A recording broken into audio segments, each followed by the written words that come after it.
അഗളിയിൽ വീണ്ടും വൻ കഞ്ചാവ് ചെടിവേട്ട 81 തടങ്ങളിൽ നിന്നായി 604 കഞ്ചാവ് ചെടികൾ കണ്ടെത്തി. വിപണിയിൽ ഏകദേശം 10 ലക്ഷത്തോളം മൂല്യമുള്ളതാണ് ഈ ചെടികൾ.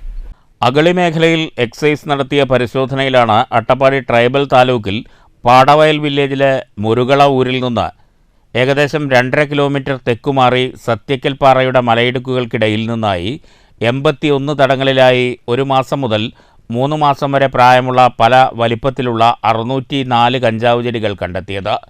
വിപണിയിൽ ഏകദേശം 10 ലക്ഷത്തോളം മൂല്യമുള്ളതാണ് ഈ ചെടികൾ. എക്സൈസ് ഇൻസ്പെക്ടർ അശ്വിൻ കുമാറിൻ്റെ നേതൃത്വത്തിലായിരുന്നു റെയ്ഡ്. കഴിഞ്ഞ 1 മാസക്കാലമായി ഈ പ്രദേശങ്ങൾ എക്സൈസിൻ്റെ നിരീക്ഷണത്തിലായിരുന്നു. തുടർന്ന് ലഭിച്ച രഹസ്യ വിവരത്തിൻ്റെ അടിസ്ഥാനത്തിലാണ് പരിശോധന നടത്തിയത്.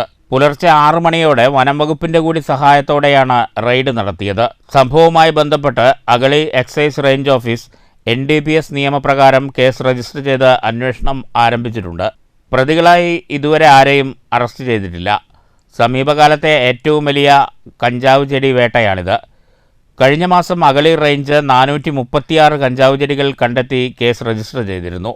ഈ കേസിൽ അന്വേഷണം ഊർജിതമാക്കുമെന്നും സമാന കേസുകളിൽ ഉൾപ്പെട്ടവരെ നിരീക്ഷിച്ചു വരികയാണെന്നും കൂടുതൽ പ്രദേശങ്ങളിൽ സമാന രീതിയിലുള്ള പരിശോധനകൾ വരും ദിവസങ്ങളിൽ ഉണ്ടാകുമെന്നും deputy excise commissioner V Robert അറിയിച്ചു. News bureau, Palakkad.